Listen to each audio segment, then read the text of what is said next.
अल्हम्दुलिल्लाह अल्हम्दुलिल्लाहि रब्बिल आलमीन वस्सलातु वस्सलामु अला रसूलिहिल करीम व अला आलिहि व अस्हाबिहि अजमईन अम्मा बाद अऊज़ु बिल्लाहि मिनश शैतानिर रजीम बिस्मिल्लाहिर रहमानिर रहीम या अय्युहन नास क़द जाअतकुम मौइज़तुम मिर रब्बिकुम व शिफ़ाउल लिमा फ़िस सुदूर व हुदन व रहमतुल लिल मुमिनीन। बिस्मिल्लाहिर रहमानिर रहीम रब्बिश्रह ली सदरी व यस्सिर ली अमरी वहलुल उक़दतम मिन लिसानी यफ़क़हू क़ौली। मेरे अज़ीज़ बहनों, दर्स कुरान मजीद में आपका तहे दिल से खैर मक़दम है। अस्सलामु अलैकुम व रहमतुल्लाहि व बरकातुहू। कैसे आप सभी लोग? कैसा फील हो रहा है 10 महीने के बाद ऑफलाइन दर्स कुरान अटेंड करने में? एक्साइटेड? मिस किया? बहुत। मी टू। इतना मिस किया। आपने कभी कभी देखा होगा यूट्यूब पर कि हम बार बार ये दुआ करते थे कि अल्लाह पाक आप लोग जल्दी से सामने आके बैठे और आपके सामने करें इंशाल्लाह। तो ये ऑलमोस्ट 10 मंथ्स हो गया जो कि ऑनलाइन चल रहा था और ऑफलाइन 10 मंथ्स के बाद रीस्टार्ट हुआ है। और ये ऐसा पहली बार हुआ। ये दर्स कुरान 13.5 साल से चल रहा है माशाअल्लाह बारकल्लाह। उन 13.5 सालों में ये 10 महीना ऐसा हो गया जो नहीं हुआ, वरना रेयरली कभी ईद के मौके पर या किसी ख़ास मौके पर कभी मिस हुआ है, वरना 13.5 साल से ये मुसलसल चल रहा था। तो चलिए, हम भी बहुत एक्साइटेड हैं आपके सामने दर्स कुरान करने में, और अल्लाह ताला से दुआ है कि हमसे और आपसे कबूल करे। और आपको ऑनलाइन भी अवेलेबल रहेगा मंडे को इंशाल्लाह शाम को 7 बजे। लेकिन आप जब चल के आएंगे ना तो उसकी नेकी जो आपकी बढ़ जाएगी, तो इसलिए आप चल के इंशाल्लाह आएंगे इंशाल्लाह।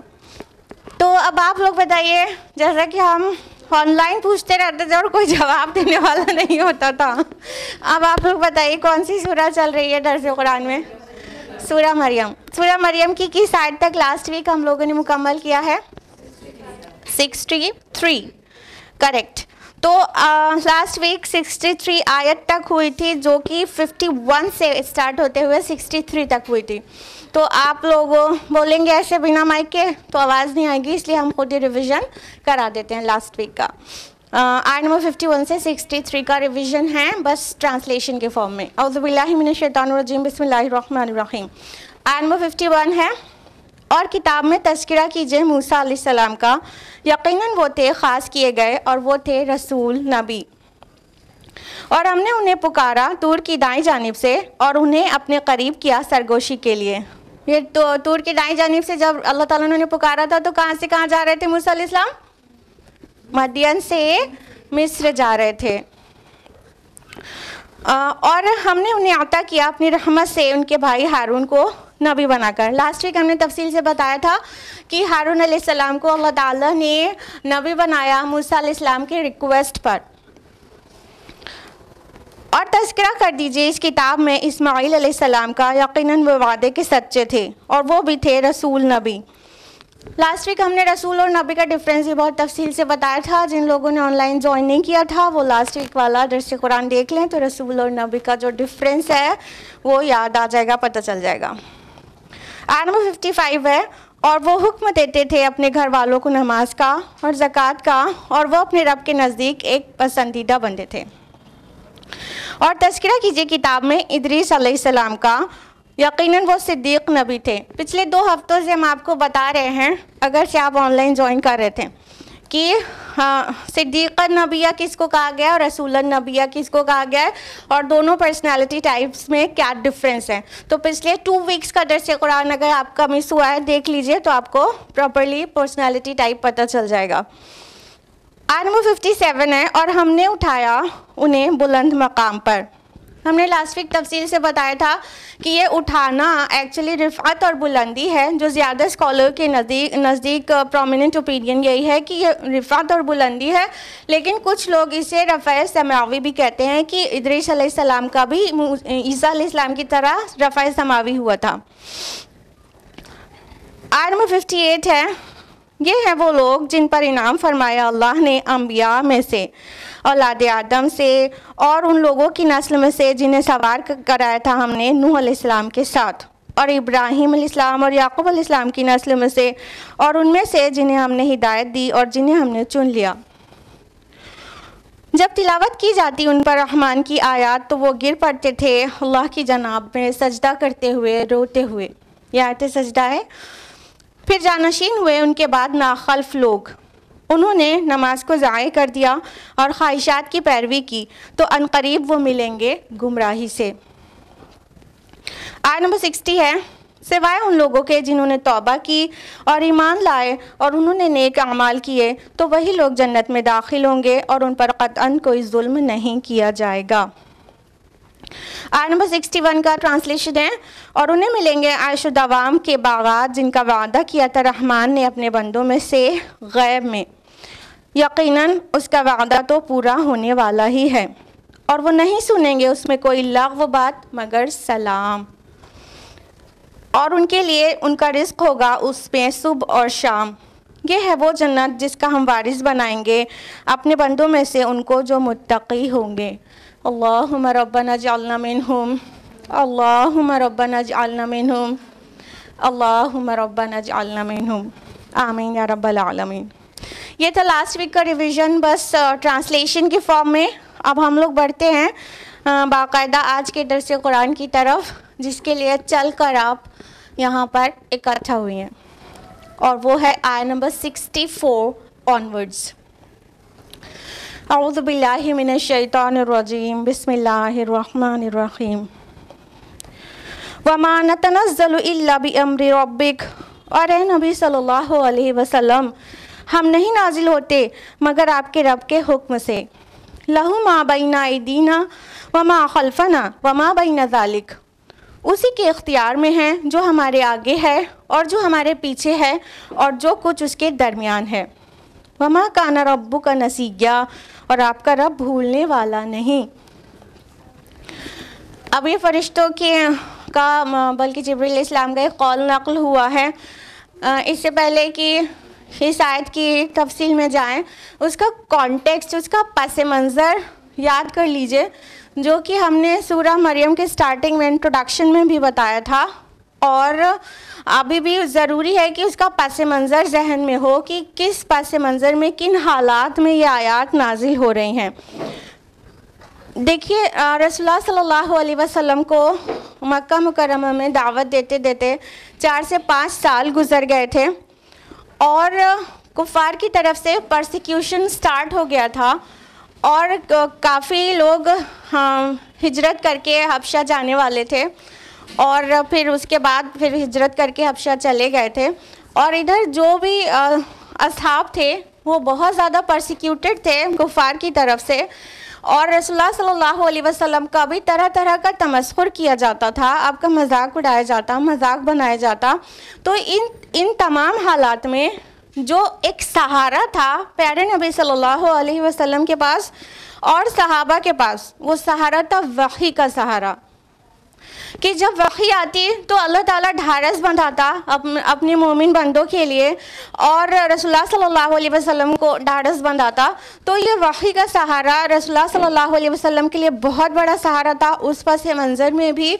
और यूँ भी आपको वही रिसीव करना बहुत ज़्यादा अच्छा लगता था, और जिब्रील अलैहिस्सलाम से मुलाकात करना बहुत ज़्यादा अच्छा लगता था हमारे प्यारे नबी मोहम्मद रसूलुल्लाह सल्लल्लाहु अलैहि वसल्लम को। तो जब जिब्रील अलैहिस्सलाम को आने में थोड़ा देर होती, थोड़ा वक्फे से आते जिब्रील अलैहिस्सलाम, वही थोड़ा गैप में आती, तो रसूलुल्लाह सल्लल्लाहु अलैहि वसल्लम दीवानों ये चाहते थे कि जिब्रील जल्दी आए, वही आ जाए, जिब्रील जल्दी आए, और वो वही अल्लाह का जो पैगाम है जिसको रिसीव करना। हालांकि रसूलुल्लाह पे बहुत फिज़िकली बहुत शाक गुजरता था, आपने वो सुन रखा होगा सहाबा से की ज़ुबानी की, हर रसूलुल्लाह सल्लल्लाहु अलैहि वसल्लम सवारी पर होते तो वो ऊँटनी बिल्कुल बैठ जाती, और हज़रत ज़ैद रज़ियल्लाहु अन्हु की थाई पर रसूलुल्लाह ने सर रखा हुआ था और वही नाजिल होने लगी, तो वो फरमाते हैं कि जैसे लगा मेरी जान जो टूट जाएगी, इतना सख्त होता था रेवलेशन। उसके बावजूद रसूलुल्लाह सल्लल्लाहु अलैहि वसल्लम इसको बहुत ही ज़्यादा पसंद करते थे कि बार बार जल्दी वही आया करें। तो ये उसका कॉन्टेक्स्ट है। तो अल्लाह ताला जिब्रील अलैहिस्सलाम की ज़ुबानी कहलवा रहा है। क्या? जो आयत हमने आपके सामने तिलावत की कि ए नबी, यानी जिब्रील इस्लाम कह रहे हैं, ए नबी, हम नहीं नाजिल होते अपनी मर्ज़ी से, अपने रब के हुक्म के ताबे फरमान है। हम लोगों को फ्री विल नहीं है, अपनी मर्ज़ी से नहीं आते हैं कि जब चाहें आके मोहम्मद से मिल लें सल्लल्लाहु अलैहि वसल्लम, बल्कि जब हमारा अल्लाह चाहता है, और अल्लाह जो चाहता है उसमें उसकी बहुत गहरी मशीयत और बहुत हिकमत होती है। और जब अल्लाह ताला चाहता है तभी जिब्रील अमीन वही लेकर आ सकते हैं, और उसके बग़ैर एक मतलब अपनी मर्ज़ी से कभी भी फ्री विल से आके मिलें और वही लेकर आ जाएं, ये किसी भी फरिश्ते के लिए मुमकिन नहीं था। जब मलाइका के सरदार जिब्रील अलैहिस्सलाम ऐसा बोल रहे हैं, तो फिर बाकी मलाइका की क्या पोजीशन हुई आपने आप समझ जाइए। तो अल्लाह ताला उस जिब्रील अमीन की ज़ुबान से कहलवा रहा है कि और कि उसी के इख्तियार में जो हमारे आगे है, यानी फ़रिश्तों के सामने जो कुछ है, जो कुछ पीछे है, जो कुछ इसके दरमियान है। कहने का मतलब अल्लाह ताला अला कुल्ली शैइन क़दीर है, और अल्लाह के अलावा कोई भी मुख्तार मुतलक नहीं है। तो ये जिब्रील अलैहिस्सलाम के बस का नहीं था, और ना ही किसी फ़रिश्ते की अपनी मर्ज़ी थी कि जब भी रसूलुल्लाह से मिल ले या तो वही लेकर आ जाए। तो अल्लाह ताला अपने फ़रिश्ते की ज़ुबानी, जिब्रील अमीन की ज़ुबानी ये कहलवा रहा है कि वो बिल्कुल ताबे फरमान हैं अपने रब के। फ़रिश्तों के मुतालिक सूरह तहरीम सूरह नंबर 66 आयत नंबर 6 में आया है, ला यासून अल्लाह मा अमरहुम व यफ़अलूना मा युमरून, और वो अल्लाह के किसी भी हुक्म की सरताबी नहीं करते, और करते वो हैं जो उन्हें हुक्म दिया जाता है। यानी फ़रिश्ते मुकम्मल अल्लाह ताला के ताबे फरमान हैं। अब इसमें एक तो ये बात हो गई इन कॉन्टेक्स्ट कि अल्लाह के रसूल चाहते थे कि वही जल्दी जल्दी से आ जाए और उसमें देर ना लगे, और जिब्रील इस्लाम जल्दी जल्दी मुलाकात करें। एक तो ये बात हो गई। दूसरी बात ये कि जो कुफ़ार मक्का थे, उन्होंने जो अपने माबूदाने बातिल तराश रखे थे, वो उनके अक्सर नाम मुअन्नस है ना, लात, उज़्ज़ा, मनात, ये सब मुअन्नस हैं। तो ये देवियाँ जो थी वो कहीं ना कहीं वो ये फ़रिश्तों को अल्लाह की बेटियाँ कहते थे। तो ये देवियाँ वो मतलब फ़रिश्तों को अल्लाह की बेटियाँ कहना और ये देवियाँ बनाना और खुदा को बेटियाँ ज़्यादा दुलारी हैं, इस कॉन्सेप्ट से मतलब शिर्क का ये फंडा था उनके नज़दीक। तो अल्लाह सुब्हानहू व तआला फ़रिश्तों की ज़ुबानी और मलाइका के सरदार की ज़ुबानी ये बात वाज़ेह करा दे रहा है उनकी ज़ुबान से कहलवा के कि तुम फ़रिश्तों को अल्लाह ताला की क्या सिफारिश ही जान रहे हो कि वो तुम्हारी सिफारिश करेंगे। देखो इनकी पोजीशन ये है कि वो अपनी मर्ज़ी से कुछ भी नहीं कर सकते हैं, तो तुम्हारी सिफारिश करना और उनके इख्तियार में कुछ होना ये कैसे मुमकिन है? उनके इख्तियार में कुछ भी नहीं है। ये शिर्क का रद्द भी हो रहा है, इनडायरेक्ट में शिर्क का रद्द भी हो रहा है कि फ़रिश्तों के पास कोई भी इख्तियार नहीं है, ये तो सिफारिश करने का भी इख्तियार नहीं है, इल्ला ये कि अल्लाह ही जिसके लिए चाहे और जिसको चाहे और जितना चाहे। वो पूरा शिफात का जो पूरा कॉन्सेप्ट है कुरानिक, वो बहुत जगह कुरान की आयत है तफसील से आता रहता है। तो अल्लाह सुब्हानहू व तआला फ़रिश्ते की ज़ुबानी ये कहला के, और कौन से फ़रिश्ते?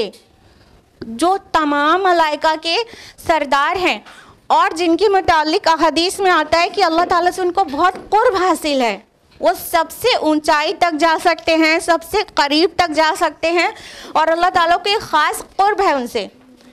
उस फ़रिश्ते की ज़ुबानी जब ये कहला दिया गया कि हम वही भी लाते हैं तो अपने रब के हुक्म से लाते हैं, और हम अपनी मर्ज़ी से कुछ भी नहीं कर सकते, हमारे आगे पीछे दाएं बाएं सब पूरे दुनिया वमा फ़ीहा में जो कुछ भी है वो सब कुछ हमारे रब के इख्तियार में है। जो इतना मतलब मलाइका मुक़र्रबीन में से एक सरदार, सबसे मतलब अल्लाह ताला के नज़दीक सबसे ज़्यादा पोजीशन रखने वाला सरदार से जब कहला दिया गया, तो फिर अब इनके जो भी फरिश्तों को बेटियां अल्लाह की बनाने का जो भी उनका कॉन्सेप्ट था और जो अक़ीदा था, बातिल अक़ीदा, उसका रद्द कितना बढ़ चढ़ कर हो रहा है कि असल में बात ये है कि अल्लाह ताला के हाथ में ही सब कुछ है इख्तियार, और कोई भी इख्तियार अल्लाह ताला ने किसी को नहीं दिया है। जो काम पे अपॉइंट किया है अल्लाह ताला ने वो बस काम करेंगे, उनका काम है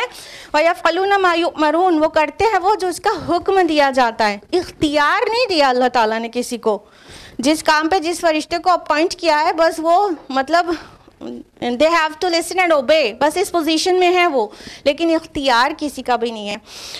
उसी आयत में आगे फरमाया और आपका रब भूलने वाला नहीं है, यानी ए नबी सल्लल्लाहु अलैहि वसल्लम, ना ही आपके रब को वही भेजना भूल जाता है वो माशाअल्लाह, और ना ही आपको भूल जाता है कि आप कितना परेशानी की हालत में हैं। कुफार तमस्खुर कर रहे हैं, मतलब वो कभी कभी चैलेंज करते थे ना कि अच्छा हम रॉन्ग हैं तो अजाब लेकर आओ, हम रॉन्ग हैं तो अभी की अभी ये मतलब अभी कोई मौजज़ा दिखाओ, तो तरह तरह के चैलेंजेस करते थे, और अगर उसी वक्त उसके रिस्पॉन्स में वही नहीं आ रही तो वो उनका तमस्खुर बढ़ता चला जाता था। और दे रेडिक्यूलेटेड आर प्रोफेट सल्लल्लाहु अलैहि वसल्लम। तो रसूलुल्लाह को रंज तो होता ही होगा, ज़रा सा रंज होता था, बहुत तकलीफ़ होती थी ना। और किस बात की तकलीफ़ थी? इस बात की तकलीफ़ थी मैं इनको हक़ पहुँचा रहा हूँ और ये मान नहीं रहे, ये मान नहीं रहे, तो इस बात की तकलीफ़ होती थी। और फिर मजाक उड़ाया जाना ये तो किसी को भी तकलीफ़ दे होता ही है। तो रसूलुल्लाह सल्लल्लाहु अलैहि वसल्लम बशर तो ज़रूर थे ना, रसूल थे लेकिन बशर थे ना, आपको बहुत तकलीफ़ होती थी। तो आपका रब तसल्ली दे रहा है, वमा काना रब्बुका नसिया, आपका रब भूलने वाला नहीं है, आपका रब आपको भूल नहीं गया है कि मजाक उड़ा रहे हैं और अल्लाह ताला भूल गया है आपको, या तो वही भेजना भूल गया है।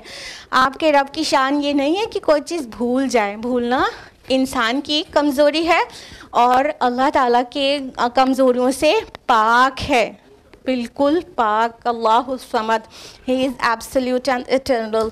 तो अल्लाह ताला इन तमाम कमज़ोरियों से पाक है। यहाँ पे जो अम्र आया है वो बामाना हुक्म आया है, इज़्न, अल्लाह के हुक्म से, अल्लाह के इज़्न से नाजिल होते हैं। जो वही वक्फे से आती थी उसको, उसका एक्सप्लेनेशन कहीं कहीं आया है, जैसा कि सूरह फुरक़ान सूरह नंबर 25 आयत नंबर 32 में आया है, और सूरह इसरा सूरह नंबर 17 आयत नंबर 107 में आया है। रीज़न आया है कि थोड़ा थोड़ा हम आपको ऊपर नाजिल करते हैं ताकि वो आपका हैमर इन डाउन हो जाए और आपके लिए आसानी हो, और जिनको पेश करना है उनको भी थोड़ा थोड़ा ले लें तो उनको आसानी हो।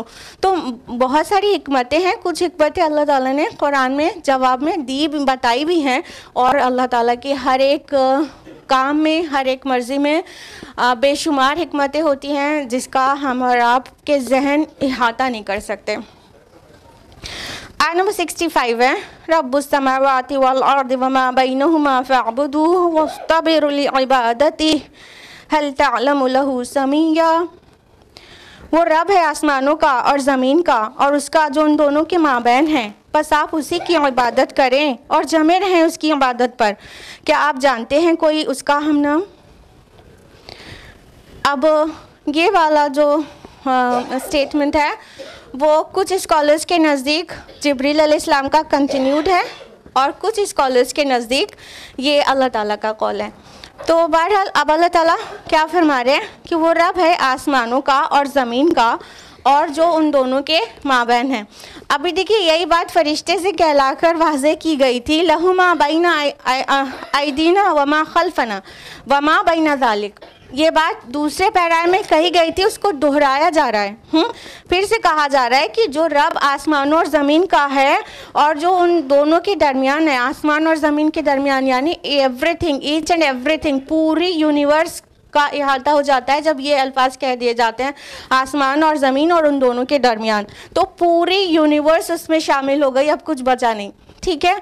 तो अल्लाह ताला फरमा रहे हैं अगर ये अल्लाह का कौल है तो भी वेल, और अगर ये जिब्रील अमीन का कौल है तो भी वो अल्लाह ताला ने उनसे भी कहलाया कि आसमान और ज़मीन का जो रब है वो अल्लाह है, और जो कुछ उनके दरमियान है यानी हर चीज़ जो मुख्तार कुल है, जो अल कादिर ज़ात है, वो सिर्फ़ और सिर्फ अल्लाह रब्बुल आलमीन की है। फरमाया कि बस आप उसी की इबादत करें और जमे रहें उसकी इबादत पर। यहाँ पे फ़अबुदहु वर्ड आया है, उसकी इबादत करें, बस आप उसकी इबादत करें। अभी ये इबादत सिर्फ बामना परस्तिश के नहीं है, यानी मरासिम उबूदियत कुछ होती है, वो भी इबादत की एक किस्म है। हमने आपको 2 वीक्स पहले इबादत की तीनों अक़साम बताई थी इब्राहीम अलैहिस्सलाम के स्टेटमेंट्स में, जो अपने वालिद को दावत दे रहे थे। तो तीनों तरह की इबादत उसी वर्ड इबादत में तीनों तरह के मफ़हूम और आयात कैरी करती हैं। तो यहाँ पर जो इबादत वर्ड है वो सिर्फ मरासिम उबूदियत नहीं है, रुकू, सजदा और फास्टिंग, सौम और कुनूत, ये मरासिम उबूदियत, हाथ जुमरा, तवाफ़, ठीक, ये तो मरासिम उबूदियत है। लेकिन यहाँ पे जो वर्ड फ़अबुदहु आया है वो सिर्फ ये मरासिम उबूदियत बजा लाना नहीं, सिर्फ परस्तिश करना नहीं, सिर्फ रुकू सुजूद करना नहीं, बल्कि इबादत बामाना मुकम्मल इताअत, कंप्लीट ओबीडियंस, अल्लाह ताला की सारी बात मानना बेचूं चढ़ा की। यहाँ पे इस माना में आया है। तो अल्लाह ताला फरमा रहे हैं कि बस आप उसी की इबादत कीजिए, यानी आप पूरी तौर से सिर्फ उसी को ओबे कीजिए 100% कोई भी कमी किए बगैर। तो इबादत का जो इबादत वर्ड है वो अब्द से है, अब्द माना ग़ुलाम होता है ना, और ग़ुलाम को क्या ये गुंजाइश रहती है, जो एक ग़ुलामी का तस्वुर था जो अभी ख़त्म हो गया अल्हम्दुलिल्लाह, क्या ग़ुलाम को ये गुंजाइश रहती है कि आका कहे कि चाय बना दो तो कहे मुझे चाय नहीं बनानी, मैं नहीं बनाने का, क्या गुंजाइश रहती है? आका और ग़ुलाम का जो मतलब रिश्ता है, उसका जो उस दौर में भी जो ग़ुलामी का तस्वुर था वो यही था कि अगर आका ग़ुलाम को जो भी हुक्म देगा उसे मानना है, सिर्फ चाय ही बनाने के लिए नहीं, अगर वो वॉशरूम क्लीन करने के लिए भी कहेगा तो भी उसे करना है। आज के खादिम पर ग़ुलाम को तस्वुर ना कीजिएगा। आज के हमारे जो वर्कर्स और हेल्पर्स होते हैं, हमारे खुद्दाम होते हैं, उनको अगर कुकिंग के लिए रखा है फिर उनसे कह दो कि वो वॉशरूम साफ़ करो तो नो भी बोल सकते हैं क्योंकि उनको कुकिंग के लिए रखा है, ठीक है। लेकिन जो अब्द होता है, जो ग़ुलाम होता है, उसको बिल्कुल भी नो बोलने की कोई गुंजाइश नहीं होती। तो वहाँ से है ये वर्ड इबादत। ये आका और ग़ुलाम में इतना मतलब ये रिश्ता हो सकता है, तो सोचिए खालिक और मखलूक, अल्लाह और उसके बंदे के दरमियान किस तरह का रिश्ता होना चाहिए कि उसने तो हमें बनाया है, आका तो ख़रीद लेता है ये दुनिया वाली ग़ुलामी का, लेकिन अल्लाह ताला ने तो हमको बनाया, हमारा खालिक भी है और हमारा रब भी, हमारा मालिक, हमारा परवरदिगार भी वही है। तो उसको बिना चू चढ़ा किए सब कुछ यूं का यूं मानना है, ये माना दे रहा है यहाँ पर इबादत। फ़अबुद हो, बस आप उसी की मुकम्मल फरमाबरदारी कीजिए।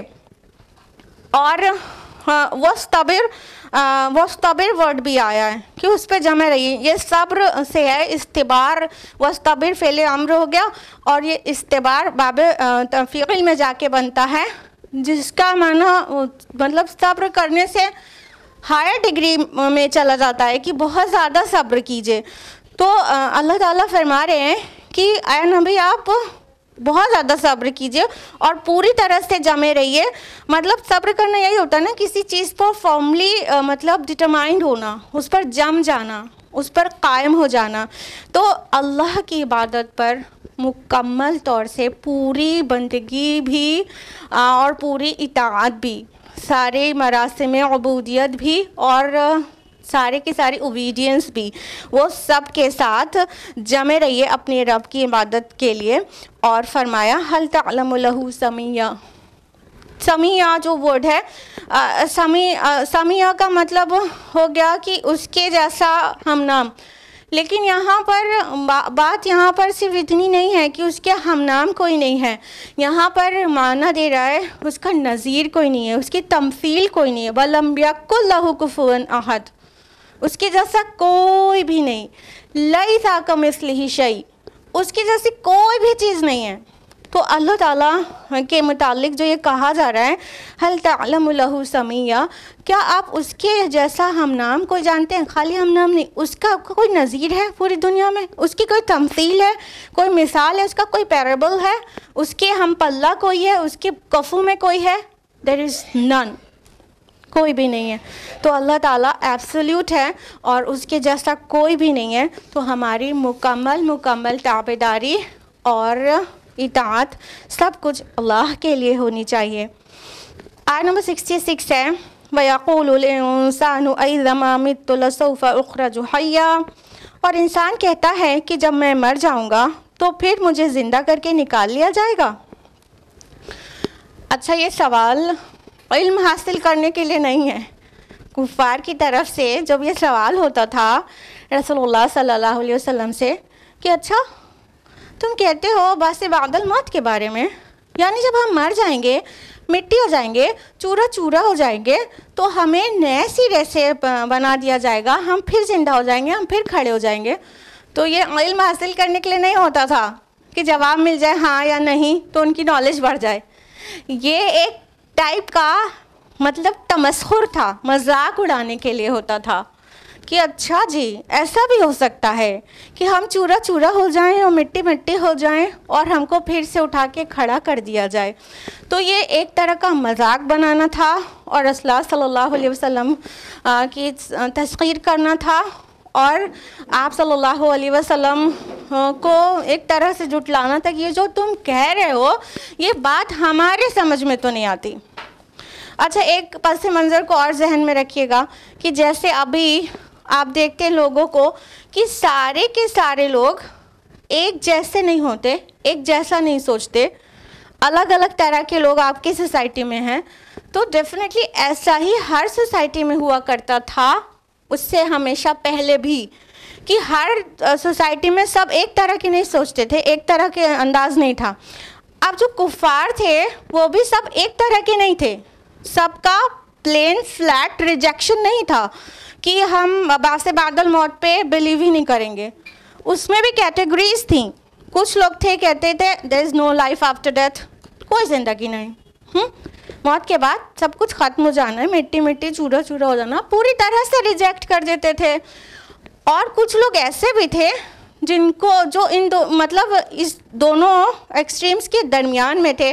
एक तो ईमान वाले हो गए कि हाँ बिल्कुल ऐसा होना है, और दोनों के दरमियान वाले भी कुछ लोग थे जिनको गुमान सा होता था। कुरान ने उनको जन्न कहा है कि उनको ऐसा जन्न सा होता है कि हमें अच्छा जो तुम कहते हो, जिस तरफ हमको बुलाते हो कि मतलब मौत के बाद फिर ज़िंदा होना है, ऐसा गुमान सा तो होता है, यकीन नहीं होता।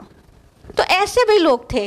तो उसमें सब तरह के लोग थे। तो कुछ लोगों को ऐसा गुमान सा होता था कि हाँ जन्नत और जहन्नम कुछ हैसियत रखती है और हिसाबो किताब कुछ हो सकता है, लेकिन यकीन नहीं होता था। तो ऐसे भी लोग थे। तो जो जिनको मतलब गुमान सा होता था लेकिन यकीन नहीं होता था, उनके मुतालिक गोया ये आयत आ रही हैं कि वो कहते हैं कि अच्छा जब हम मर जाएंगे तो हमें फिर से निकाल लिया जाएगा, उन्हें यकीन नहीं होता। और जो बिल्कुल फ्लैट इनकार कर देते थे, उनके मुतालिक भी कुरान हकीम में बहुत सारी आयत हैं, जैसा कि सूरह क़ियामा सूरह नंबर 75 आयत नंबर 3 और 4 में अल्लाह ताला फरमाते हैं कि वो क्या कहते हैं, अयहसबुल इंसानु अल्लन नजमा इज़ामा, कि इंसान कहता है कि क्या हमारी हड्डियों को दोबारा जमा किया जाएगा मरने के बाद। भला क़ादिरीन अला अन नुसव्विया बनाना, क्यों नहीं, क्यों नहीं, हम तो इनकी फिंगर टिप्स को भी परफेक्ट ऑर्डर पर फिर से असेंबल कर देने पर कादिर हैं। तो इंसान ये जब पूछता है, यहाँ पे इंसान वही कुफ्र करने वाले और ना मानने वाले इंसान की बात हो रही है कि ये कहते हैं कि क्या हमारी हड्डियों को फिर से जमा किया जाएगा? तो अल्लाह ताला कहते हैं कि हड्डियाँ ही क्या, सिर्फ बोन्स इनकी रीअसेंबल करना क्या, हम तो इनकी वेरिंग फिंगर टिप्स को भी परफेक्ट ऑर्डर में जोड़ देने पर कादिर हैं। ये फिंगर टिप्स सबकी डिफरेंट होती है ना, सबको मालूम है कि चाहे कितना आप लोग पढ़ लिख लें, कभी कभी अंगूठा लगाना पड़ता है। हाँ, इतना पढ़ने वढ़ने के बाद भी पहले एक तसव्वुर था कि जो साइन नहीं कर सकता वो अंगूठा लगाएगा। अभी जब साइंस एडवांस हो गई और फॉरेंसिक साइंस में भी ये फिंगर टिप्स यूज़ होती है, तो ये जब इतना साइंस एडवांस होने के बाद फिर से हम वहीं पे चले गए कि जहाँ पे बहुत ज़्यादा एविडेंस, बहुत ज़्यादा फॉरेंसिक साइंस में चेक करना होता है या कहीं पे भी बहुत ज़्यादा, तो साइन लेने के अलावा आपके फिंगर टिप्स पे फिर से आपका अंगूठा भी लगवाते हैं, क्योंकि ये सबका डिफरेंट होता है। Now we come to know this. तो अल्लाह ताला कहते हैं खाली हड्डी जोड़ना क्या, ये सबका जो फिंगर टिप डिफरेंट है वो भी हम रीअसेंबल कर देंगे परफेक्ट ऑर्डर में। और यहाँ पर भी वही सवाल है कि क्या जब हम मर जाएंगे तो फिर से ज़िंदा किए जाएंगे? मतलब यकीन नहीं होता था उन्हें। और अभी भी दहरियत तो आप जानते हैं कि किस कदर बढ़ती चली जा रही है। एथिस्ट की तादाद बढ़ती चली जा रही है और उनका एथिज़्म जो है वो अल्लाह के वजूद पर भी है और आखिरत के तरफ बुलाने पर भी है कि उनकी प्रॉब्लम ये है कि मतलब मरने के बाद फिर से ज़िंदा होना उनकी समझ में नहीं आता। अल्लाह ताला जवाब दे रहे हैं आया नंबर 67 में, अवला यज़्कुरुल इंसानु अन्ना खलक़नाहु मिन क़ब्ल वलम यकु शैय्या। क्या इंसान ये बात याद नहीं करता कि हमने ही उसे पैदा किया था इससे पहले, जबकि वो कुछ भी नहीं था। ज़रूरी नहीं है कि हर जगह सवाल आए तो जवाब भी आए वहीं पर, लेकिन कई जगह पर सवाल मेंशन रहता है, जवाब भी वहीं पर मेंशन रहता है। तो यहाँ पे जवाब दिया जा रहा है वहीं के वहीं। अल्लाह ताला कह रहे हैं अच्छा इनको हैरानी हो रही है कि हम इनको कैसे, इनकी बोन्स रीअसेंबल कर देंगे और हम कैसे इनको फिर से ज़िंदा कर देंगे। इनके रिवाइवल में इनको शक हो रहा है। तो क्या उसको ये बात याद नहीं कि उसकी पैदाइश कहाँ से है, किस तरह हमने उसे पैदा किया है आउट ऑफ नथिंगनेस। इंसान की एज जितनी है उतने साल पे 9 मंथ्स प्लस कर ले, हम कह रहे 1 साल प्लस कर ले, जो भी एज है उस पर 1 साल प्लस कर ले, उतने साल पहले वो कहीं भी था? अब बता दीजिए। अभी आप लोग अपनी एज तो बताएंगे नहीं, तो अपने से सोच लीजिए। ख़वातीन की सबसे बड़ी प्रॉब्लम है, अगर हम पूछ लेंगे कि जैसे आपकी एज कितनी है तो फिर उस पर 1 साल प्लस करके इतनी हुई, तो आप गड़बड़ा जाएंगे, आप बताएंगे तो है नहीं। क्योंकि ख़वातीन तो अपनी एज तो बताना नहीं चाहती और कहते हैं मर्द लोग अपनी सैलरी नहीं बताना चाहते ना। तो बहरहाल तो हम इसीलिए आपसे पूछ नहीं रहे कि आपकी एज कितनी है, हम कह रहे हैं आप अपने दिमाग में सोच लीजिए कि आपकी एज इतनी है। मान लीजिए किसी की एज 35 है, ठीक है, 36 ईयर्स पहले उसका कोई भी एग्जिस्टेंस था। 1 साल प्लस क्यों कर रहे हैं कि चलो ठीक है 9 मंथ्स मदर्स वूम में भी एग्जिस्टेंस था किसी न किसी फॉर्म में, 3 महीना और निकाल दिया। अब 1 साल पहले यानी 35 ईयर्स के इंसान की बात करें तो 36 ईयर्स पहले उसका कोई ज़रा सा भी एग्जिस्टेंस था। तो जब अल्लाह ताला ने आउट ऑफ नथिंग उसे क्रिएट कर दिया, तो फिर अब वो इस बात में क्यों हैरान है कि हम जिंदा हैं फिर मर जाएंगे और अल्लाह ताला हमको फिर से बना देगा। किसी चीज़ की तख्लीक पहली बार ज़्यादा मुश्किल होती है, उसको दोहराना तो बहुत आसान होता है। हाँ, आप लोग भी जैसे यूट्यूब से देखकर जब अपना कुकिंग करते हैं तो पहली बार थोड़ा मुश्किल लगता है, हाँ, और दूसरी बार तो बहुत आसानी से बन जाता है ना। तो तख्लीक में अगर कोई मसला होता है तो पहली बार होता है, दूसरी बार उसका इआदा करने में तो और ही आसान हो जाता है। और ये इंसान क्या है, अल्लाह ताला ने एक जगह पर जवाब दिया है कि जब अल्लाह ताला ने आसमान और ज़मीन और ये चांद तारे और पूरे सैयारे और सारे गैलेक्सीज और स्टार्स बना दिए, तो ये आसमानों की जो तख्लीक है वो इनसे ज़्यादा मुश्किल काम है। जब उसने वो बना दिया तो इनकी तख्लीक कौन सा मुश्किल काम है। तो अल्लाह ताला ने यहाँ पर ये लॉजिकल रिप्लाई दिया है कि तुम्हें दलील चाहिए कि कैसे तुम्हारा रिवाइवल होगा, तो दलील ये है कि तुम कुछ ज़माना पहले थे ही नहीं, तो अल्लाह ताला ने तुम्हें पैदा कर दिया कि नहीं। और तुम्हारी तख्लीक की शुरुआत कहाँ से हुई? इस वर्ल्डली लाइफ में हकीर पानी के नुतफ़े से, जिसका नाम लेना भी मतलब बाइसे हया और हिजाब है कि ड्रॉप ऑफ स्पर्म से इंसान की तख्लीक हुई है, एक गंदे हकीर पानी से, जिससे मतलब तबीयत में कराहत आए, उस गंदगी से तुम्हें अल्लाह ताला ने पैदा कर दिया। और अब तुम क्वेश्चन मार्क खड़ा कर रहे हो कि हमको दोबारा कैसे उठाया जाएगा। तो जब अल्लाह ताला आउट ऑफ नथिंग कोई चीज़ क्रिएट कर सकता है, तो एक चीज़ बना के फिर उसे डिस्ट्रॉय करके उसको रिवाइव करना उसके लिए कौन सा मुश्किल बात है। एक तो ये अल्लाह ताला की तरफ से दलील हो गई। दूसरी दलील, ये बात कह कौन रहा है, ये भी दलील है। ये ज़हनी दलील है कि ये बात पेश कौन कर रहा है, मुहम्मदुर रसूलुल्लाह, जिसको इस नबूवत क्लेम करने से पहले तुम सादिक और अमीन कहते थे। 40 साल तुमने कभी एक छोटा सा भी झूठ रिकॉर्ड नहीं किया, एक छोटा सा भी, कि दुनियावी मामले में कभी उसने तुमसे गलत बयानी की होती, छोटा सा भी तुम्हें डिसीव किया होता, ज़रा सा भी धोखा किया होता तुम्हारे साथ। हाँ, 40 साल तक तुमको एक रत्ती भर का जिसने धोखा नहीं दिया, एक बाल बराबर का कोई झूठ तुम्हारे दरमियान रिकॉर्डेड नहीं है। पूरी सोसाइटी जिसको सादिक और अमीन कहती है, वो इतना बड़ा झूठ बोल देगा खालिक के बारे में। तो ये भी दलील है कि सादिकुल मस्दूक ये बात कह रहा है, इसलिए ये अपने आप में दलील है, बुरहान है, ये एक स्ट्रॉन्ग आर्ग्यूमेंट है कि जो पेश करने वाला है वो सच्चा है। आयत नंबर 68 में अल्लाह ताला ने फरमाया, फ़वरब्बिक लनहशुरन्नहुम वश्शयातीन सुम्मा लनुहदिरन्नहुम हौला जहन्नम जिसिया। तो आपके रब की कसम, हम ज़रूर जमा करेंगे उन्हें और तमाम शैतानों को भी, फिर हम ज़रूर हाजिर करेंगे उन्हें जहन्नम के गिर्द घुटनों के बल गिरे हुए। अब अल्लाह ताला बहुत ज़ोरदार अंदाज में आखिरत के मुतालिक और उनके जमा करने के मुतालिक बहुत ही ज़ोरदार अंदाज में फरमा रहा है। अब क्यों हम ये इतनी बार कह रहे हैं बहुत ही ज़ोरदार अंदाज में, उसकी कई वजूहात हैं। पहली बात तो अल्लाह ताला कसम उठा के कह रहा है और अपनी कसम उठा के कह रहा है, बस ए मोहम्मद सल्लल्लाहु अलैहि वसल्लम आपके रब की कसम, यानी आगे जो बात कही जा रही है वो बिल्कुल हतमी है, तयशुदा है, यकीनी है, ज़रूर बिल ज़रूर होने वाली है, होने शुदनी है। ठीक है, तो एक तो कसम उठाया जा रहा है। दूसरा, लनहशुरन्नहुम, ये अरबी ज़ुबान में लाम ताकीद के साथ आ रहा है। लनहशुरन्नहुम, लनुहदिरन्नहुम, दोनों अल्फाज लाम ताकीद के साथ आ रहे हैं।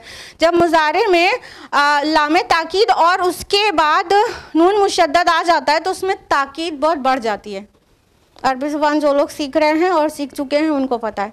ठीक है, तो ये मुज़ारे के साथ नून मुशद्दद आया, लनहशुरन्नहुम लनुहदिरन्नहुम, तो इसमें ये नहीं होगा कि हम उसे जमा करेंगे, लनहशुरन्नहुम हम उसे ज़रूर बिल ज़रूर जमा करेंगे, ये मतलब हुआ।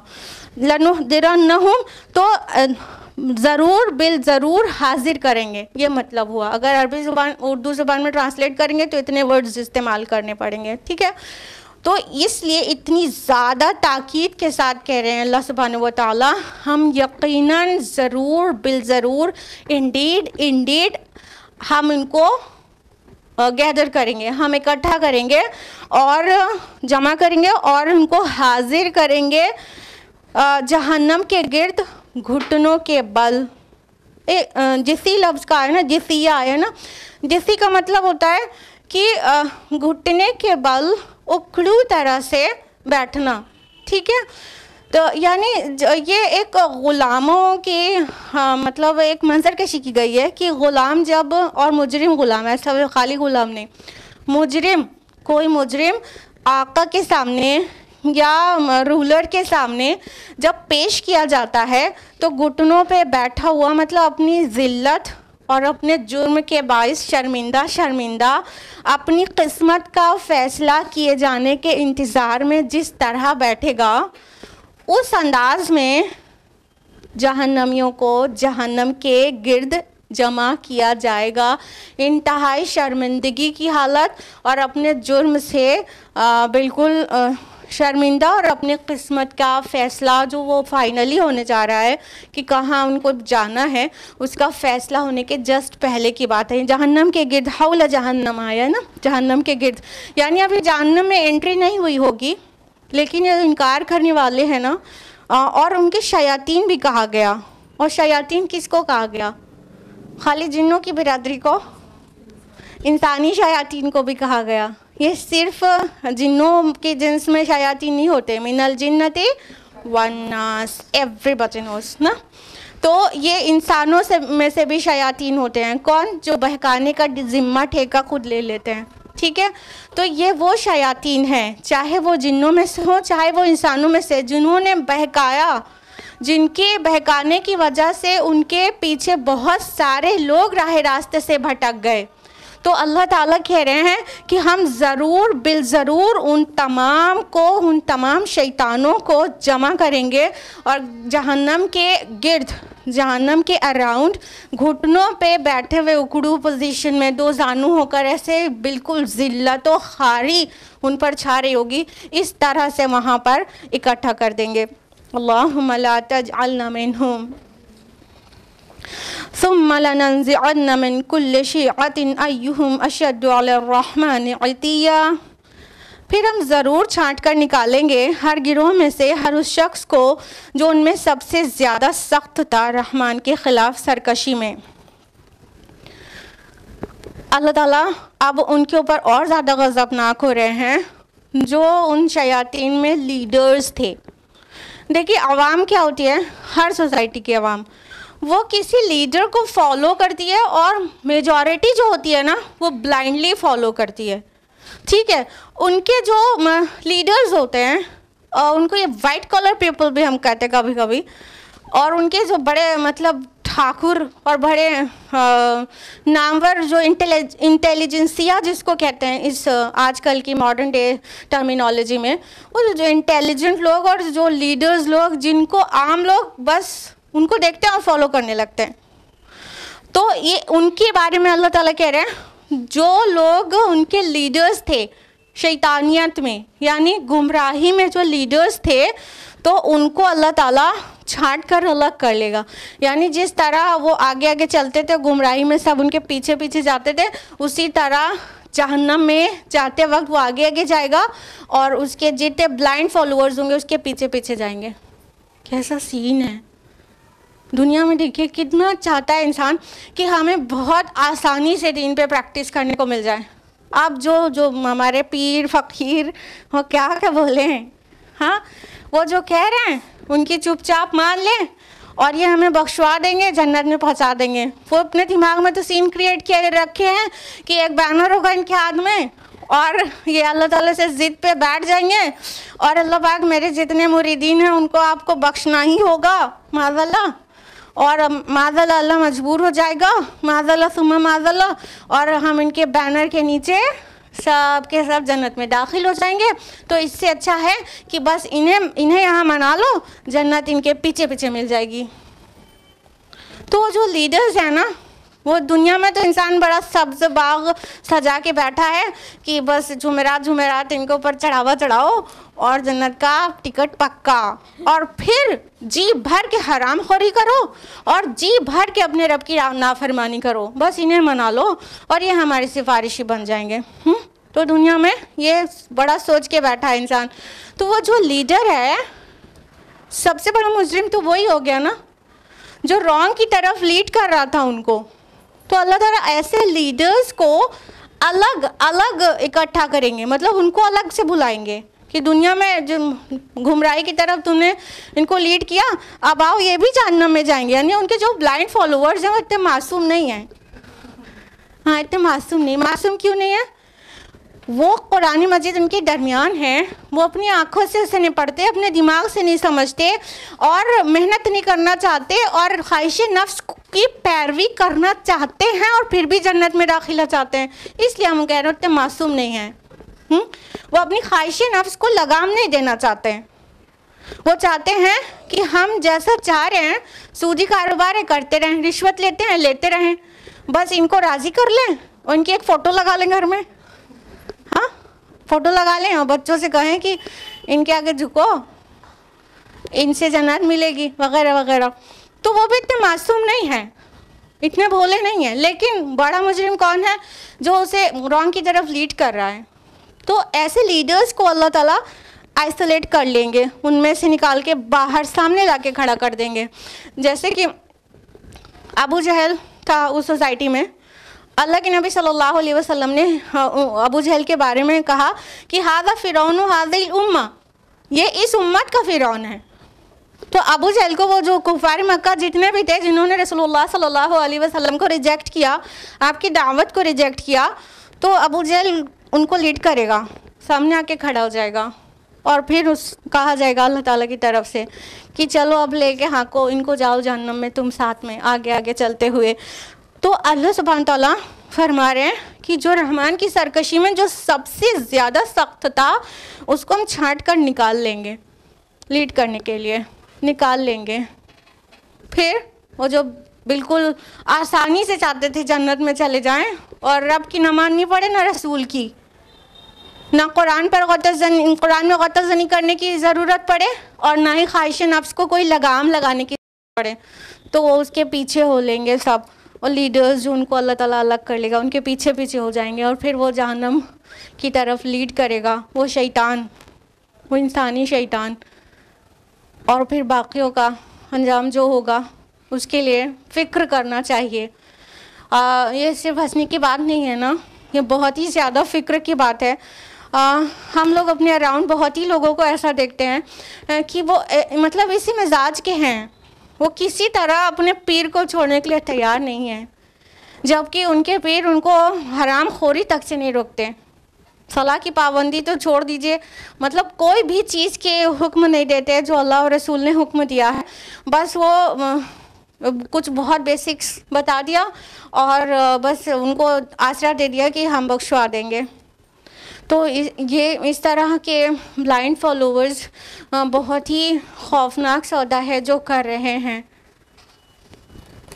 अल्लाहुम्मा ला तजअलना मिनहुम सुम्मा लनहनु आलमु बिल्लज़ीना हुम औला बिहा फ़लिया। फिर हम खूब जानते हैं उन लोगों को जो उसमें पहले दाखिल होने के लायक होंगे। यानी अल्लाह सुब्हानहू व तआला को कौन बताएगा कि जहन्नम का पहला मुस्तहिक कौन है, सबसे पहले कौन जाना चाहिए, अल्लाह को कौन बताएगा।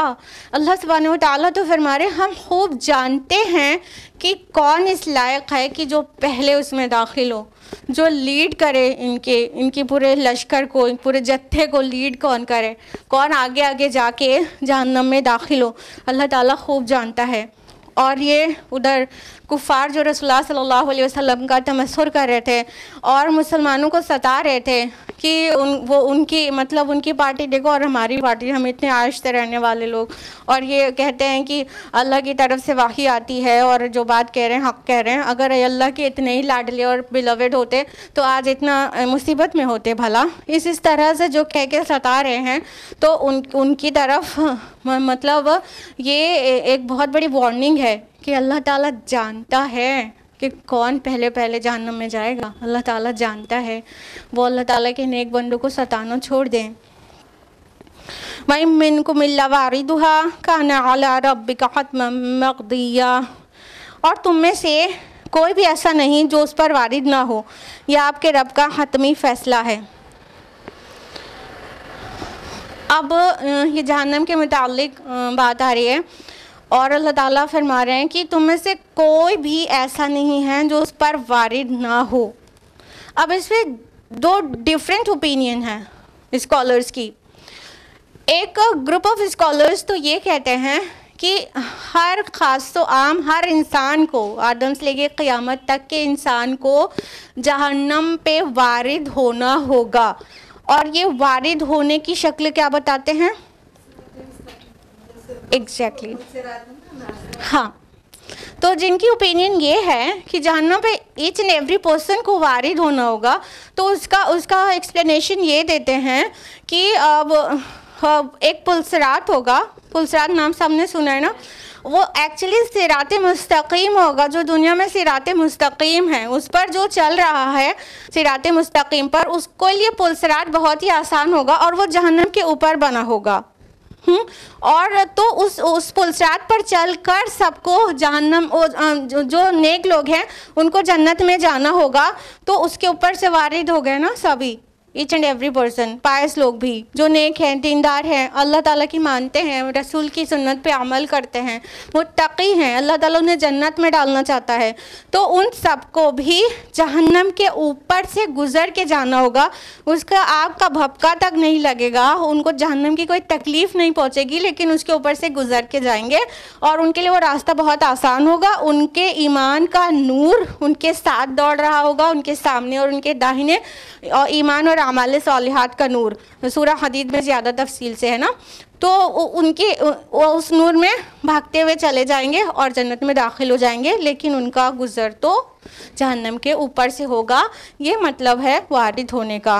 तो एक ग्रुप ऑफ स्कॉलर्स तो इसको मानते हैं कि मतलब हर एक को, मतलब ईच एंड एवरी पर्सन को, सिनर्स को भी और पायस को भी, सबको वारिद होना होगा। दूसरे ग्रुप ऑफ स्कॉलर्स की ओपिनियन ये है कि यहाँ पे जो हर एक को कहा गया है कि तुम में से हर एक, वाइम मिनकुम इल्ला वारिद, और कोई तुम में से ऐसा नहीं होगा जो उस पर वारिद ना हो, ये इस कॉन्टेक्स्ट में कहा गया जो प्रीवियस आयात हैं, जिस तरह के लोगों का डिस्कशन हो रहा है उस तरह के सारे लोगों के बारे में बात हो रही है। और मौलाना हमीदुद्दीन फराही, मौलाना अमीन हसन इस्लाई को इस पे स्ट्रॉन्ग ऑब्जेक्शन है कि कुल के कुल लोग जहन्नम पे वारिद होंगे। और उनका कहने का मतलब है कि जो पीछे आयत, हाँ, जिनके बारे में बात हो रही है, ये आगे वाली आयत सिर्फ उनके लिए कुल बात कर रही है कि उनमें से कोई नहीं होगा, यानी गुनाहगारों में से जो जहन्नम के मुस्तहिक है उनमें से कोई नहीं होगा कि उस पर से वारिद ना हो। और यही ओपिनियन इब्न जरीर तबरी ने इब्न अब्बास से रिवायत किया है, और उसके अलावा इमाम राज़ी ने तफसीर कबीर में भी इसको ही इख्तियार किया है कि वो लोग जो पीछे मज़कूर हैं उनमें से कोई ऐसा नहीं होगा जो इस पे से वारिद ना हो, क्योंकि कुरान हकीम में खुली खुली आयत हैं कि जो नेक लोग होंगे वो उनको जहन्नम का एक ज़रा सा भपका भी नहीं लगेगा, कुछ भी नहीं लगेगा। तो ये उनकी बात नहीं हो रही है। तो ये दो डिफरेंट ओपिनियंस हैं, तो हमने आपको बता दिया। और अल्लाह ताला ने कहा हतम मक़दिया, यानी हतमी फ़ैसला है, लाजिम है और ज़रूरी है, ये होकर रहने वाला है। यानी रब और रसूल की नाफरमानी करो तो ये होकर ही रहना है, जहन्नम पे से वारिद होना होगा। सुम्मा नुनज्जिल लज़ीना तक़ौ व नज़रु ज़ालिमीन फ़ीहा जिसिया, फिर हम बचा ले जाएंगे उन्हें जिन्होंने तक़वा की रविश इख्तियार की थी, और छोड़ देंगे ज़ालिमों को उसी में घुटनों के बल गिरे हुए। अब अल्लाह सुब्हानहू तआला अपने मुत्तक़ी बंदों को वहाँ से एक्सेप्शन बता रहा है कि हम उनको बचा लेंगे, यानी ये जहन्नम में जाने से सिर्फ उसको बचा लेंगे जिसके पास तक़वा है। अल्लज़ीना तक़ौ, जो तक़वा वाले हैं, तक़वा इस्लामिक स्कूल वाले नहीं, इंशाअल्लाह तक़वा इस्लामिक स्कूल वाले भी इंशाअल्लाह, लेकिन सिर्फ तक़वा इस्लामिक स्कूल वाले नहीं, बल्कि वो सभी लोग जिनके दिलों में तक़वा है। तक़वा कहाँ पे होता है? नहीं, अत्तक़वा हा होना, अत्तक़वा हा होना, अत्तक़वा हा होना। तक़वा यहाँ है, तक़वा यहाँ है, तक़वा यहाँ है। अल्लाह के नबी सल्लल्लाहु अलैहि वसल्लम की हदीस है।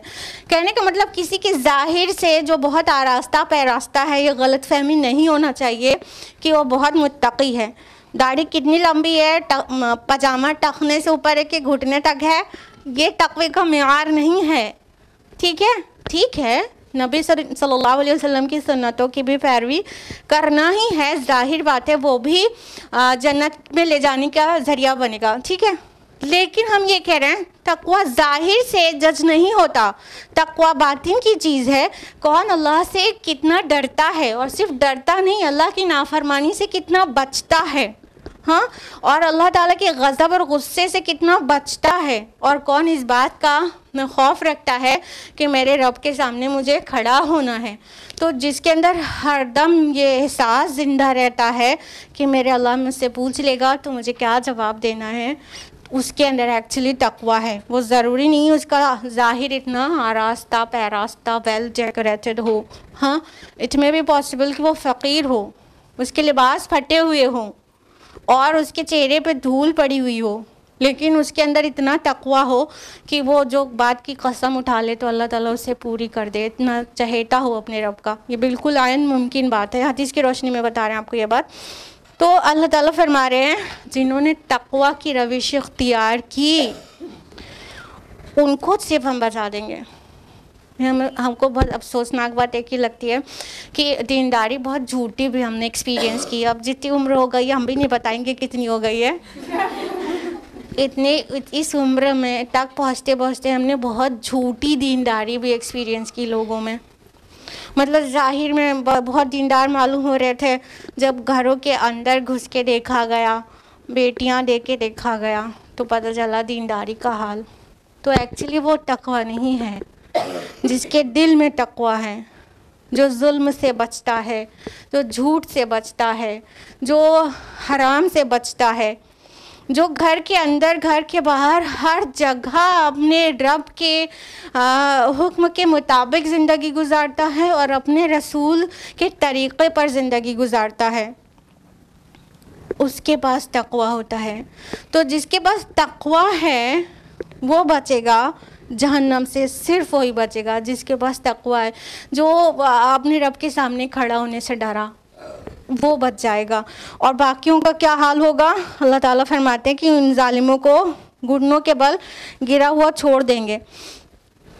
अब यहाँ पे फिर से जिसिया आया है, घुटनों के बल मतलब दो जानू गिरा हुआ छोड़ देंगे, और यहाँ फ़ीहा आया है, फ़ीहा उसके अंदर। अब इससे पहले वाली जो आयत थी आयत में 68, उसमें हौला जहन्नम आया था, जहन्नम के गिर्द, यानी मतलब उनका हिसाब हो चुका होगा और वो जहन्नम के बहुत नज़दीक, जहन्नम के अराउंड घुटनों के बल बैठे होंगे कि उनके रब का फ़ाइनल फ़ैसला आए तो फिर वो अपने डेस्टिनेशन पे जाएं।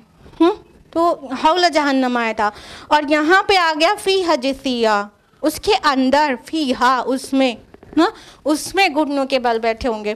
तो मुफस्सिरीन को थोड़ा सा यहाँ पर मुश्किल पेश आई है कि उसके अंदर घुटनों में बैठना, घुटनों के बल बैठना, वहाँ तो अज़ाब ही शुरू हो जाएगा जहन्नम में दाखिल होते ही, तो इसको कैसे सेटिस्फाई किया जाए। तो बहरहाल उसका एक सल्यूशन निकाला है वो मुफस्सिरीन ने, वो ये कि जैसे ये जहन्नम में दाखिल होंगे तो वो जहन्नम के जो दारोगा होंगे उनके हवाले कर दिए जाएंगे, और अभी अज़ाब का दरवाज़ा नहीं खुला होगा। जहन्नम के अंदर तो हो चुके होंगे, जो दारोगा होंगे जहन्नम के उनके हवाले किए जा चुके होंगे, और अज़ाब का दरवाज़ा अभी नहीं खुला होगा। और वो अज़ाब के दरवाज़ा खुलने से पहले पहले वहाँ फिर से ज़िल्लत खारी के साथ घुटनों के बल बैठे हुए होंगे मुजरिमों की तरह। तो इस तरह फ़ीहा को सेटिस्फाई किया जा सकता है। अदरवाइज़ अगर फ़ीहा पे नज़र ही नहीं जाती बहुत लोगों की कि इसके अंदर कहा जा रहा है, तो वो कह देते हैं कि फिर जहन्नम के बाहर की बात है कि जहन्नम में जाने से पहले पहले घुटनों के बल ऐसे बैठे हुए होंगे। लेकिन फ़ीहा को इग्नोर कैसे कर सकते हैं, साफ साफ आया फ़ीहा जिसिया, उसमें घुटनों के बल बैठो। तो इस तरह से समझा जा सकता है कि अज़ाब का दरवाज़ा अभी नहीं खुला हुआ होगा, लेकिन जहन्नम में दाखिला मिल चुका होगा। तो उसके बाद फिर वही पोजीशन में वो बहुत ही ज़िल्लत और खारी के साथ बैठे होंगे। अच्छा, हम लोग ने कभी इस चीज़ को पसंद करते हैं कि ऐसे घुटनों के बल ऐसे उकड़ू बैठ के मतलब किसी के भी सामने ऐसे बैठ के और उसके सामने अपीयर हो, कभी पसंद करते हैं? कभी भी नहीं ना। तो मुजरिमों को ये सज़ा ऐसे मतलब मिलेगी कि मतलब अभी पनिशमेंट के सारी चीज़ें खुली भी नहीं होंगी, उससे पहले की जो ज़िल्लत होगी वो ये कि एकदम टाइट प्लेस में, एकदम पास जहन्नम में जगह भी तंग रहेगी। ये नहीं कि बड़ा मतलब अल्लाह ताला के पास इतनी वसाअत है तो जहन्नम में इतनी जगह हो, उसकी कैपेसिटी तो रहेगी, लेकिन जहाँ पनिशमेंट होगी वो बिल्कुल ठुसे हुए होंगे एक दूसरे के साथ। और जब अंदर जाएंगे तो और उसके बाहर भी इसी घुटनों के बल बैठे, मतलब ये किस कदर ज़िल्लत व खारी का सामना होगा। और वहाँ पे क्या होगा, हसरत के सिवा कुछ हो सकता है? एक साइकोलॉजिकल पनिशमेंट, काश मैंने ऐसा ना किया होता। यह रिग्रेट इंसान को अंदर से तोड़ती है। एक बाहर की पनिशमेंट है आग की, और एक अंदर की पनिशमेंट है साइकोलॉजिकल पनिशमेंट। वो क्या है, काश मैंने ऐसा ना किया होता, काश मैंने अपने रसूल की मान ली होती, काश मैंने फला दाई की मान ली होती, काश मैंने कुरान पर अमल किया होता, काश मैं ये दुनिया की लहू-लुआब में अपनी ज़िंदगी को ज़ाय ना करती, काश मैं ख्वाहिश नफ्स के ग़ुलाम ना बन गई होती। ये काश काश उसको अंदर से सताएगा। और बाहर की आग की पनिशमेंट तो अल्लाहु अकबर, अल्लाह ताला ही बचाए। कि ज़रा सा अगर हम लोग किचन में ज़रा सा जल जाएं तो क्या हालत होती है। सबसे ज़्यादा तकलीफ़ जलने से होती है ना, कट जाने से नहीं होती, चोट लग जाने से नहीं होती, जितनी जलने से तकलीफ़ होती है। तो वो जलने का अज़ाब, और ऊपर से ये कि काश ना किया होता, क्योंकि अब कुछ भी रिवर्स नहीं होने वाला। अब वहाँ जाने के बाद ये नहीं होगा ना कि वापस एक बार एक मौका, या अल्लाह पाक एक मौका दे दीजिए वापस चले जाए, ये नहीं हो पाएगा ना। तो सिवाय हसरत की और कुछ नहीं होगा। इसलिए उसको यौमुल हसरत भी कहा गया। क़यामत को यौमुल हसरत, हसरत का दिन होगा। तो उस हसरत के दिन के आने से पहले हम और आप अपने आमाल संवार लें और अपने रब की फरमाबरदार हो जाएं, ताकि इनमें से हमारी गिनती ही ना रहे इनमें से, ताकि हमें ऐसे ज़िल्लत व खारी से अपने रब के सामने पेश ना होना पड़े। अभी बहुत वक्त है दर्स कुरान का नहीं, ज़िंदगी का अभी बहुत वक्त है। बहुत इन द सेंस कि अभी ज़िंदा है और एहसास हो गया, इसलिए तौबा कर लेना है और अल्लाह का तक़वा इख्तियार करने की कोशिश करना है।